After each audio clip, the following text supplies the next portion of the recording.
Meu namorado era perfeito, mas eu comecei a deixar de gostar dele e a ter dúvidas dos meus sentimentos. Pedi um tempo para pensar. 6 meses depois eu quis voltar, grávida de outro. O que ele me disse partiu meu coração. Antes de continuar a nossa história, inscreva-se no canal e deixe o seu gostei neste vídeo, pois seu apoio nos ajuda muito. Vamos começar. Eu preciso de um tempo, Kleber. Não é você, sou eu. Eu sei que isso soa clichê, mas é a verdade. Eu me sinto sufocada. Soltei as palavras de uma vez só, sem olhar nos olhos dele. Estávamos na sala do nosso apartamento, aquele que tínhamos decorado juntos há 2 anos. O sofá bege, as cortinas claras, o cheiro de café que ele tinha acabado de passar. Tudo ali gritava perfeição. E era exatamente isso que estava me matando. Kleber ficou imóvel, segurando a xícara no ar. O rosto dele, sempre tão sereno, se contorceu em uma expressão de dor que eu nunca tinha visto. Ele não gritou, não jogou a xícara na parede, não me xingou. Ele apenas colocou a xícara na mesa de centro, com um cuidado excessivo, como se o menor ruído pudesse quebrar o que restava de nós. Sufocada? A voz dele saiu rouca. Amanda, a gente quase não briga. Eu faço tudo para te ver feliz. O que eu fiz de errado? Foi o jantar na sua mãe? Foi o final de semana que eu tive que trabalhar? Me diz, eu conserto. Aquela era a essência do Kleber. Eu conserto. Ele era um homem que consertava a torneira pingando, que consertava meu humor quando eu chegava estressada do trabalho, que consertava qualquer problema antes mesmo dele aparecer. Ele era um homem bom, bom demais. E essa bondade, essa previsibilidade, tinha se tornado um fardo insuportável para mim. Você não fez nada de errado, Kleber. Esse é o ponto. Você é perfeito. Eu me levantei, andando de um lado para o outro, sentindo uma ansiedade vibrar no meu peito. A nossa vida virou uma linha reta. Sexta-feira pizza, sábado filme, domingo almoço nos seus pais. Eu sei o que você vai dizer antes de abrir a boca. Eu tenho 26 anos e sinto que já me aposentei. Eu preciso de emoção, preciso sentir o coração acelerar. Eu não sinto mais aquilo. Ele abaixou a cabeça derrotado. A paixão acaba, Amanda. O que fica é o amor, o companheirismo. Eu amo você mais do que tudo. Eu estava planejando te pedir em casamento no mês que vem. A menção ao casamento me deu um calafrio, mas não de alegria, foi de pânico. A ideia de passar o resto da minha vida naquela calmaria, sem nunca mais sentir o frio na barriga de uma conquista, de um mistério, me apavorou. Desculpa, Kleber, mas eu não posso. Eu preciso viver, preciso saber quem eu sou sem você. Fui para o quarto e comecei a fazer as malas. Cada peça de roupa que eu jogava na mala parecia pesar uma tonelada. Mas ao mesmo tempo sentia um alívio crescendo. Era como tirar um sapato apertado depois de um longo dia. Eu me sentia culpada por magoá-lo, claro. Ele estava sentado no sofá com as mãos no rosto, chorando silenciosamente.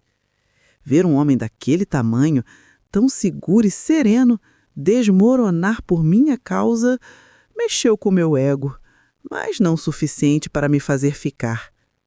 Saí de casa naquela mesma tarde. Fui para a casa de uma amiga, a Jéssica, que sempre me dizia que eu era muito nova para estar amarrada. Você fez o certo, amiga, disse Jéssica quando abrimos uma garrafa de vinho naquela noite. O Kleber é um doce, mas é muito paizão. Você precisa de um homem com pegada, alguém que te desafie. A vida é curta. E eu acreditei. Nos dias que se seguiram, mergulhei de cabeça na minha nova vida de solteira. Aluguei um apartamento pequeno, bem diferente do conforto que eu tinha com o Kleber, mas para mim aquilo era o palácio da minha liberdade. Comecei a sair, baixei aplicativos de namoro, voltei a frequentar bares e baladas que não ia há anos. A sensação de ser olhada, desejada por estranhos, era viciante. Eu me sentia viva de novo. O telefone tocava e não era o Kleber perguntando se eu precisava de algo do mercado. Eram convites para festas, para jantares, para aventuras.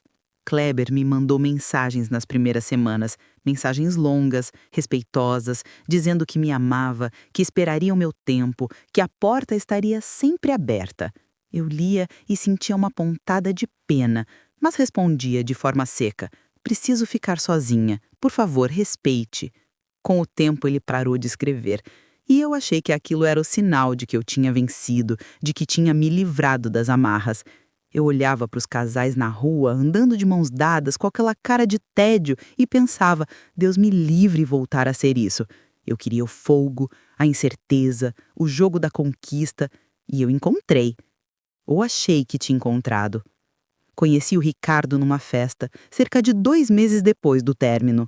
Ele era o oposto do Kleber. Falava alto, era impulsivo, tinha um charme perigoso e um sorriso de canto de boca que me desarmava. Ele não me perguntava como foi meu dia. Ele me dizia para me arrumar, porque íamos sair em 10 minutos. Aquela urgência me fascinava. Ricardo não me dava segurança. Às vezes ele sumia por 2 dias e depois aparecia com flores e desculpas esfarrapadas, e eu aceitava, porque a reconciliação era intensa. Eu achava que aquilo era paixão, achava que aquele frio na barriga constante, que na verdade era ansiedade, era o tal amor que faltava com o Kleber. Minha mãe tentou me avisar: "Minha filha, o Kleber era um homem de ouro. Esse rapaz, esse Ricardo, não me passa confiança. Cuidado para não trocar um diamante por um pedaço de vidro." "Ai, mãe, a senhora é antiquada", eu respondia, impaciente. "O Kleber era monótono. O Ricardo me faz sentir viva." Eu estava cega. A grama do vizinho não só parecia mais verde, ela parecia fluorescente, brilhante. Eu me sentia a protagonista de um filme, vivendo grandes emoções, sem perceber que estava caminhando para a beira de um abismo. O tempo passou rápido. 6 meses de liberdade. 6 meses longe da estabilidade, do carinho genuíno, do café da manhã na cama. Eu estava tão ocupada vivendo o momento que não percebi os sinais. Não percebi que o encanto do Ricardo estava diminuindo, que as brigas estavam ficando mais frequentes e que a emoção estava se transformando em desgaste. E então veio o atraso. No começo achei que fosse o estresse. Minha vida estava uma bagunça, comendo mal, dormindo pouco. Mas quando a segunda semana passou e nada aconteceu, o medo gelado tomou conta de mim. Comprei o teste de farmácia com as mãos trêmulas, escondendo a caixinha na bolsa como se fosse um crime. Fiz o teste no banheiro do meu apartamento apertado. Esperei os 3 minutos mais longos da minha vida, sentada na tampa do vaso, rezando para todos os santos em que eu nem acreditava tanto assim. Quando virei o palitinho, as 2 listas vermelhas estavam lá, fortes, inegáveis. Grávida. O chão sumiu, o mundo girou. Eu estava grávida de 6 semanas, do Ricardo, do cara que sumia nos finais de semana, que não tinha emprego fixo, que dizia que filhos eram âncoras na vida de um homem. Lembrei do Kleber. Lembrei de como ele falava em ter filhos, de como ele olhava com carinho para os sobrinhos, de como ele planejava o quarto do bebê no nosso antigo apartamento. Uma onda de náusea e arrependimento me atingiu com tanta força que precisei me segurar na pia. Eu tinha trocado a segurança de um amor verdadeiro por uma aventura que agora tinha consequências permanentes. Mas eu ainda tinha esperança. Talvez o Ricardo mudasse. Talvez a gravidez o fizesse amadurecer, assim como acontecia nos filmes. Talvez ele ficasse feliz. Eu precisava contar a ele. Precisava acreditar que a minha escolha não tinha sido um erro total. Respirei fundo, limpei as lágrimas e peguei o telefone. Eu não sabia, mas o meu pesadelo estava apenas começando. Marquei de encontrar o Ricardo num barzinho que a gente costumava ir. Era um lugar barulhento, com música alta e cheiro de cigarro, bem diferente dos restaurantes tranquilos que o Kleber me levava. Eu estava nervosa, com as mãos suando frio, segurando a bolsa contra o peito como um escudo. Quando ele chegou, atrasado como sempre, nem me deu um beijo direito. Já foi pedindo uma cerveja e reclamando do trânsito. Eu olhei para ele e, pela primeira vez, não vi o charme rebelde que tinha me atraído. Vi apenas um menino imaturo, num corpo de 30 anos. Ricardo, eu preciso te contar uma coisa séria, eu disse, tentando fazer minha voz se sobressair à música. Ele riu, sem me olhar nos olhos. E lá vem. O que foi? Tá sem grana para aluguel? Não, Ricardo, é mais sério. Respirei fundo, reunindo toda a coragem que me restava. Eu tô grávida. O sorriso dele desapareceu instantaneamente. Ele colocou a garrafa de cerveja na mesa com força. O silêncio que se formou entre nós dois parecia isolar a nossa mesa do resto do bar. Ele me encarou com uma expressão que misturava nojo e descrença. Grávida? Você tá de brincadeira, né? Você disse que tomava remédio. Eu tomo, quer dizer, eu esqueci alguns dias com a mudança, a confusão da rotina nova. Tentei explicar, mas ele me cortou com um gesto brusco. Ah, não, nem vem com essa história pra cima de mim. Eu deixei bem claro desde o começo que eu não queria nada sério. Filho, tá louca? Eu mal cuido de mim. Mas aconteceu, Ricardo, é nosso filho. Eu pensei que a gente pudesse, sei lá, tentar. Ele soltou uma risada cruel, balançando a cabeça negativamente. Tentar o quê? Brincar de casinha? Amanda, acorda. Você foi só uma diversão, uma fase. Eu não vou estragar minha vida por causa de um descuido seu. As palavras dele me atingiram como socos no estômago. Diversão, descuido. Eu tinha destruído um relacionamento de anos, magoado um homem incrível, para ser tratada como uma diversão por aquele sujeito. Então é isso. Perguntei, sentindo uma humilhação profunda. Você vai me deixar sozinha nessa? Eu não tenho nada a ver com isso. Se vira. Resolve isso aí. Tira, dá pra adoção, sei lá. Mas não coloca meu nome no meio. Ele se levantou, jogou uma nota de dinheiro amassada na mesa para pagar a cerveja que nem tomou e saiu andando sem olhar para trás. Fiquei ali, paralisada, vendo as costas dele sumirem na multidão. O pai do meu filho tinha acabado de me descartar como se eu fosse um lixo. Voltei para casa chorando o caminho todo. A realidade caiu sobre mim como um peso insuportável. Eu estava sozinha, grávida. O dinheiro que eu tinha guardado estava acabando, pois o aluguel e as saídas constantes tinham consumido minhas economias. Eu não tinha coragem de contar para minha mãe. Ela ia jogar na minha cara o quanto me avisou. O "eu te avisei" dela doeria mais do que o abandono do Ricardo. Os dias se transformaram em semanas de angústia. A solidão no meu apartamento pequeno era sufocante. Eu passava mal de enxoo todas as manhãs e não tinha ninguém para me trazer um copo d'água, ninguém para fazer um chá, ninguém para perguntar se eu estava bem. Lembrei de uma vez que tive uma gripe forte quando morava com o Kleber. Ele faltou ao trabalho para cuidar de mim. Fez sopa, comprou Medemes, ficou acordado medindo minha febre. A comparação era inevitável e cruel. Eu tinha trocado o cuidado pelo descaso. O amor pela indiferença. 6 meses haviam se passado desde que eu saí da casa do Kleber. A minha barriga ainda não aparecia muito, mas eu sentia as mudanças. E com elas vinha o pânico. Como eu ia criar uma criança sozinha? Como eu ia trabalhar, pagar creche, comprar fraldas? O desespero começou a tomar conta de mim. Eu precisava de ajuda. Eu precisava de segurança. E a única segurança que eu conhecia tinha nome e sobrenome: Kleber. Comecei a stalkear as redes sociais dele.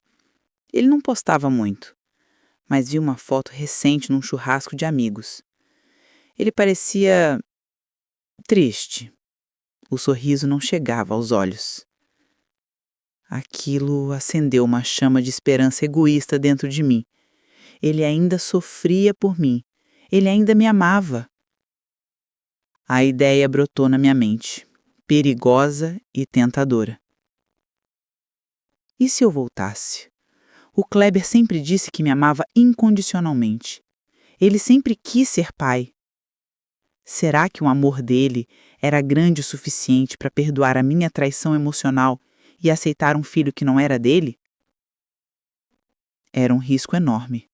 Era humilhante voltar com o rabo entre as pernas, grávida de outro. Mas o que eu tinha a perder? Eu já estava no fundo do poço. Numa noite de terça-feira, chuvosa e fria, Tomei a decisão. Coloquei um vestido largo, que disfarçava o início da barriga, e peguei um táxi até o nosso antigo prédio. O porteiro, seu Zé, me olhou com surpresa, mas me deixou subir. Dona Amanda, quanto tempo? O seu Kleber está em casa, disse ele. Subi no elevador, sentindo meu coração bater na garganta. Eu ensaiei 1000 discursos. Eu errei, eu sinto sua falta, me perdoa. Mas nada parecia suficiente para o tamanho da bagunça que eu tinha feito. Parei na frente da porta 402, a porta da minha antiga vida. A porta que eu fechei, achando que estava indo para o paraíso e que agora eu implorava para que se abrisse de novo. Toquei a campainha. Esperei. Ouvi passos. A chave girou.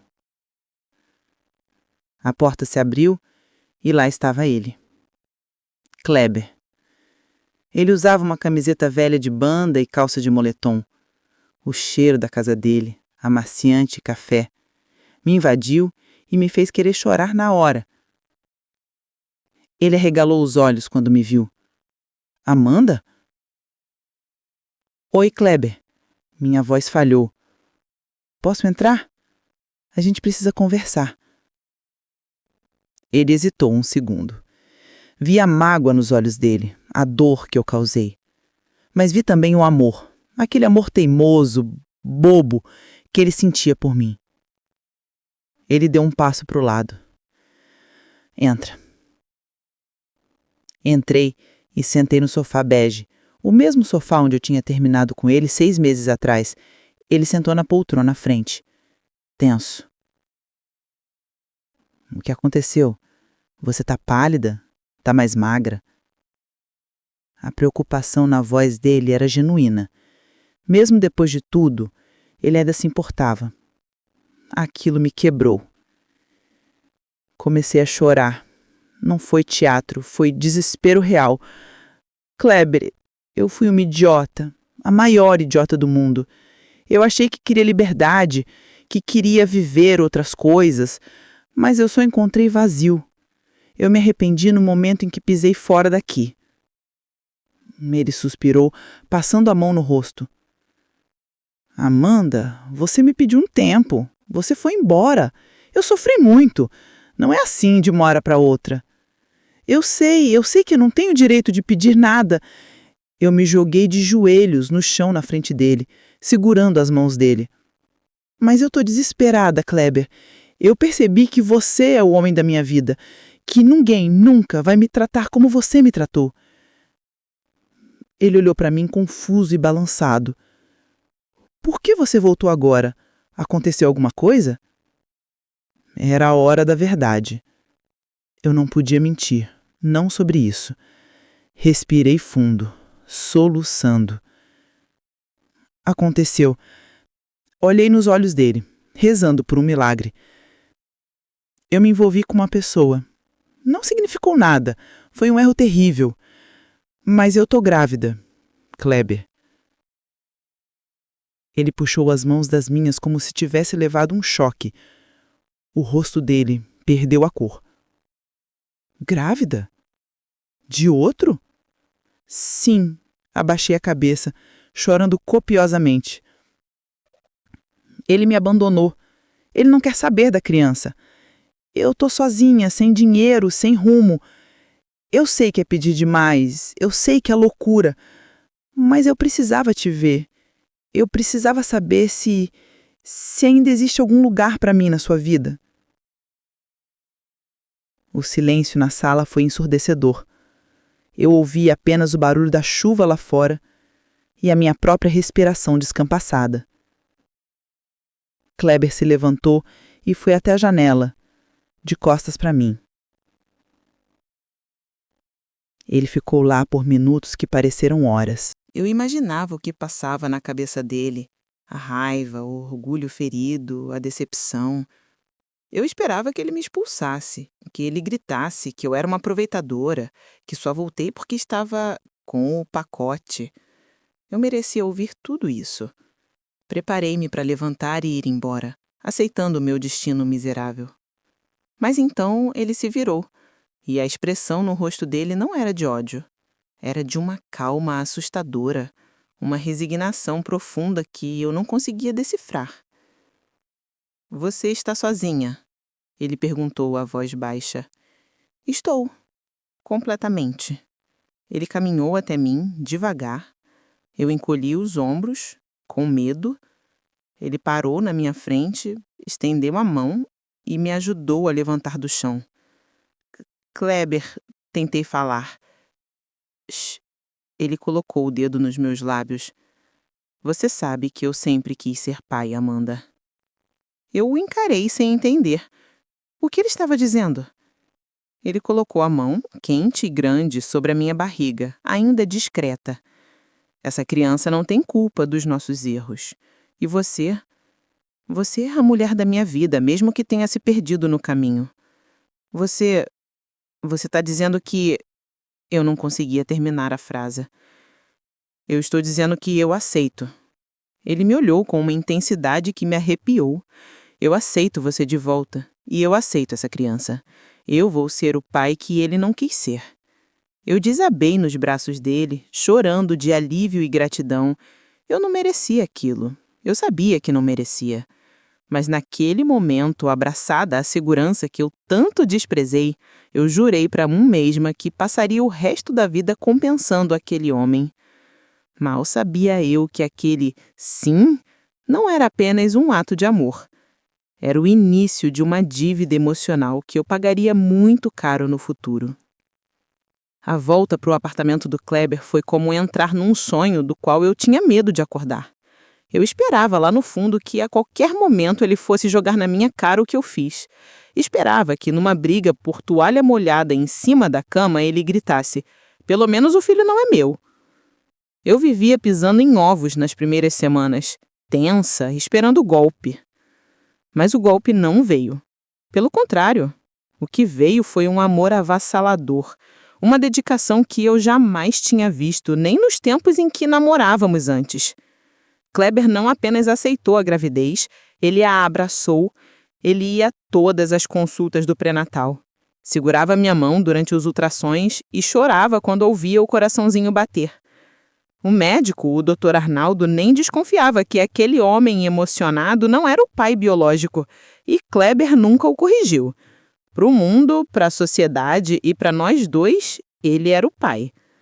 "Vamos chamar ele de Miguel", disse Kleber numa noite acariciando minha barriga de 8 meses enquanto assistíamos TV. "Miguel significa quem é como Deus. É um presente, Amanda. Ele é o nosso recomeço." Eu chorei. Chorei de gratidão, de culpa, de amor. Como eu pude um dia achar esse homem monótono? Ele era um santo. Ele estava limpando a minha sujeira e transformando-a em ouro. Quando o Miguel nasceu, foi Kleber quem cortou o cordão umbilical. Foi ele quem segurou o bebê primeiro, com um olhar de adoração absoluta. E foi ele quem foi ao cartório e registrou a criança. Miguel tinha o sobrenome dele. Na certidão de nascimento, no campo pai, estava escrito Kleber, sem dúvida e sem testes de DNA, sem hesitação. Ele assumiu a paternidade legal e afetiva completa.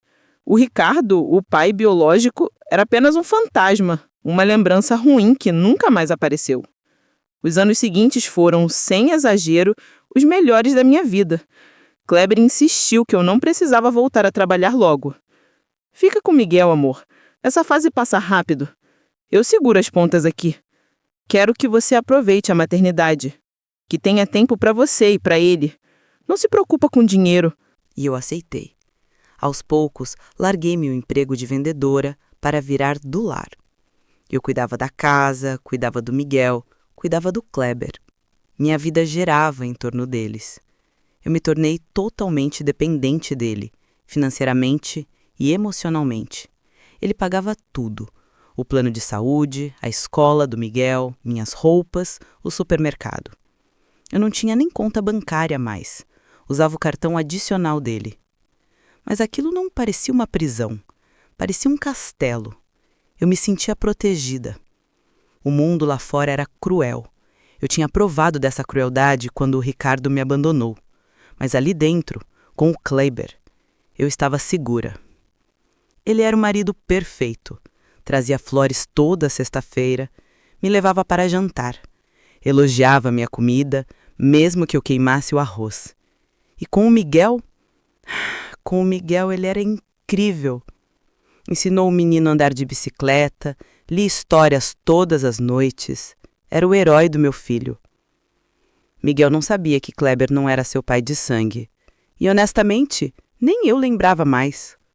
Pai é quem cria, e Kleber criava com maestria.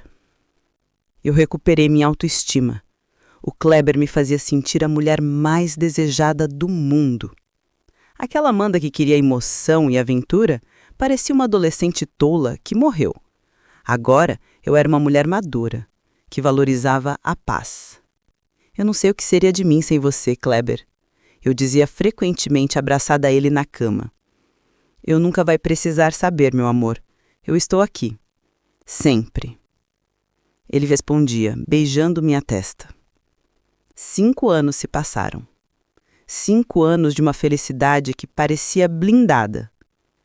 Estávamos vivendo o auge. Kleber tinha sido promovido no trabalho. Ganhava muito bem. Tínhamos trocado o apartamento por uma casa com quintal, para o Miguel correr. Compramos um carro novo. Eu vivia num estado de graça, acreditando que Deus tinha me perdoado pelo meu erro e me recompensado com aquela família de comercial de margarina. Chegou o mês do nosso aniversário de recomeço. 5 anos desde que ele me aceitou de volta grávida. Eu queria fazer uma surpresa. Preparei um jantar especial, comprei um vinho caro, coloquei o Miguel para dormir mais cedo. Quando o Kleber chegou do trabalho, ele parecia o mesmo de sempre. Beijou-me, perguntou como foi o dia, brincou um pouco com o cachorro. Jantamos à luz de velas. Eu olhava para ele e meu coração transbordava. Ele estava mais bonito com o tempo, uns fios grisalhos na barba que lhe davam um charme sério. Amor, comecei, segurando a taça de vinho. Eu estava pensando, a gente passou por tanta coisa, e hoje, olhando para o Miguel com 5 anos, olhando para essa casa, eu só queria te agradecer. Você me salvou. Você salvou a gente. Eu te amo mais do que tudo. Ele sorriu. Aquele sorriso calmo, sereno, que sempre me passou tanta segurança. Eu também te amo, Amanda. Você e o Miguel são tudo para mim. Sabe, continuei empolgada, eu estava pensando que a gente podia renovar os votos. Fazer uma festa, sabe? Chamar a família toda, mostrar para o mundo que o amor vence tudo. O que você acha? Ele colocou a taça na mesa, girando-a devagar pelos dedos. O sorriso dele se manteve, mas algo nos olhos mudou. Um brilho estranho, frio, que eu não via há muito tempo. Renovação de votos? É uma ideia interessante, disse ele num tom neutro. Interessante? É perfeita, insisti. Podemos fazer no mês que vem. O Miguel pode levar as alianças. Kleber olhou para o relógio na parede. Depois olhou para mim. Amanda, a gente precisa conversar. Aquela frase. A mesma frase que eu disse a ele anos atrás, na sala do antigo apartamento. Senti um arrepio, mas afastei logo. Deve ser sobre as finanças da festa, pensei. O que foi, amor? Tá achando que vai ficar muito caro? A gente faz algo simples. Ele se levantou da mesa. Não com raiva, mas com uma calma cirúrgica. Ele caminhou até a janela, olhando para o quintal escuro. Exatamente como fez no dia em que contei que estava grávida. Não é sobre a festa, Amanda. E é sobre o que, então? Perguntei, sentindo uma pontada de ansiedade. Aquele velho medo que eu achei que tinha enterrado. Ele se virou. A expressão dele era ilegível. Ele parecia um estranho familiar. Nesses últimos 5 anos... Eu fiz tudo o que podia, não fiz? Claro que fez! Você foi perfeito! Você é perfeito! Eu assumi 1 milhão, eu cuidei de você, eu te dei uma casa, te dei segurança, te dei amor. Eu reconstruí cada pedacinho que aquele outro cara quebrou. Sim, Kleber, e eu sou grata todos os dias. Por que você tá falando assim? Parece despedida. Soltei uma risada nervosa. Ele deu um passo em minha direção. Eu precisava ter certeza, Amanda. Certeza de quê? Certeza de que você me amava de verdade. De que você dependia de mim. De que você não conseguia imaginar a sua vida sem a minha presença. Eu precisava que você sentisse, na pele e na alma, que eu era o centro do seu mundo. Mas você é! Você sabe que é! Eu faço tudo por você! Eu não sou nada sem você hoje! Ele assentiu, satisfeito. Exatamente isso que eu queria chegar. O tom de voz dele não era de amor, era de missão cumprida. Senti um frio na barriga diferente, um frio de perigo iminente. Kleber, você tá me assustando! O que tá acontecendo? Ele suspirou, como se tivesse tirando um peso enorme das costas. Mas não era um peso de tristeza. Era como se ele tivesse terminado um trabalho longo e exaustivo e finalmente pudesse descansar. Sabe, Amanda, perfeição cansa. Ele usou as minhas palavras, as palavras que eu usei para terminar com ele 5 anos atrás. Essa rotina, pizza na sexta, filme no sábado, virou uma linha reta, monótona. Eu paralisei. O sangue fugiu do meu rosto. O que é? O que você está dizendo? Ele continuou implacável. Eu encontrei uma pessoa no trabalho.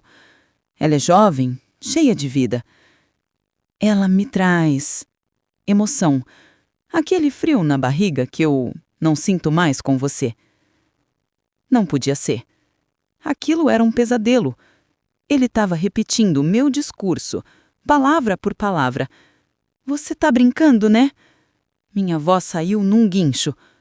Kleber, a gente tem uma família. A gente tem um Miguel. Você me ama. Você disse agora há pouco que me ama. Ele sorriu. Mas dessa vez, o sorriso não era o do Kleber. Era o sorriso de alguém que esperou 5 anos para dar o checkmate. Eu amava a ideia de ver você assim, Amanda, totalmente entregue. Mas agora... Ele olhou para mim com a frieza de um iceberg.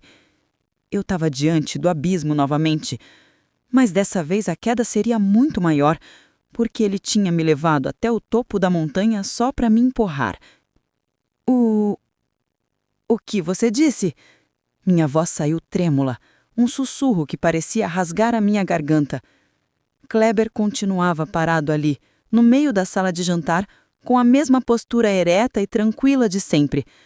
Mas os olhos não eram do homem que me acolheu, que me perdoou, que criou o meu filho. Eram olhos de um estranho. Eram olhos de um juiz que acabava de dar a sentença final. Eu disse que preciso de um tempo, Amanda. Eu disse que não é você, sou eu. Eu disse que a nossa vida virou uma rotina chata e que eu preciso me encontrar.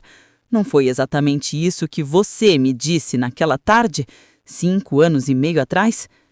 Senti minhas pernas falharem. Tive que me segurar na mesa para não cair. O vinho caro que tínhamos aberto agora parecia vinagre na minha boca. Kleber, pelo amor de Deus! Comecei a chorar, o desespero tomando conta de cada fibra do meu corpo. Isso é vingança? É isso! Você esperou 5 anos para se vingar? A gente tem uma vida! O Miguel te chama de pai! Ele soltou um riso curto, sem humor. Caminhou até a poltrona onde havia deixado sua pasta de trabalho mais cedo e tirou de lá um envelope pardo. Jogou o envelope sobre a mesa, em cima do nosso jantar romântico intocado. Vingança é uma palavra muito forte, Amanda. Eu prefiro chamar de justiça poética. Ou talvez lição de vida. Você é louco! Gritei, perdendo o controle. Você fingiu? Esse tempo todo? Você fingiu que amava o Miguel? Fingiu que me amava? Eu não fingi nada. Ele respondeu com uma frieza que me congelou. Eu realmente criei o Miguel. Eu fui o melhor pai que ele poderia ter. Eu fui o marido exemplar. Eu te dei tudo, Amanda. Eu te tirei do buraco onde você se meteu. Te dei dignidade, te dei um lar, te dei conforto. Eu fiz você se sentir a rainha do mundo. Ele se aproximou de mim, ficando a centímetros do meu rosto. Mas eu fiz isso por um motivo. Eu precisava que você subisse bem alto, porque a queda só dói quando a gente cai do alto. Se eu tivesse te rejeitado lá atrás, quando você apareceu grávida e chorando na minha porta, você teria sofrido, claro. Mas você ia se virar. Você ia arrumar um emprego, ia morar com a sua mãe, ia sobreviver. A dor seria comum. Ele fez uma pausa, olhando profundamente nos meus olhos. Mas agora é diferente. Agora você não trabalha há 5 anos. Você não tem currículo, você não tem conta bancária própria, você se afastou das suas amigas porque vivia na nossa bolha perfeita. Você depende de mim até para comprar um pão na padaria. Eu construí a sua gaiola de ouro, Amanda. E agora eu vou levar a chave embora. Eu olhava para ele horrorizada. Aquele homem que trocava as fraldas do meu filho, que fazia massagem nos meus pés. Ele tinha planejado tudo.